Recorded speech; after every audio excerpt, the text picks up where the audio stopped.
కీర్తికి treatment చేస్తూ ఉంటారు డాక్టర్లు. కీర్తి మింగిన విషాన్ని బయటికి వచ్చేలా, కీర్తికి వాంతులయ్యేలా మెడిసిన్ ఇస్తూ ఉంటారు డాక్టర్లు. బయట బసవరాజు భార్య, బామ్మ, సిద్ధు, తులసి, మిగతా కుటుంబ సభ్యులందరూ టెన్షన్ పడుతూ అక్కడే నిలబడి ఉంటారు. కీర్తికి ట్రీట్మెంట్ పూర్తి చేశాక డాక్టర్ బయటికి రాగానే సిద్ధు మా చెల్లికి ఎలా ఉంది అని కంగారుగా అడుగుతుండగా తను అంటూ అవుట్ ఆఫ్ డేంజర్ అనగానే వీళ్ళు ఊపిరి పీల్చుకుంటారు.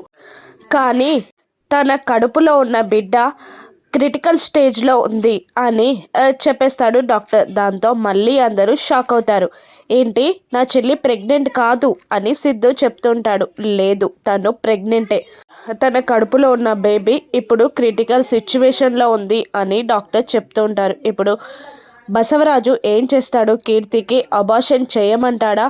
కీర్తి ఈ విషయం ఎందుకు దాచింది అని కీర్తి దంపతులని మనసు మార్చుకొని కలుపుతాడా?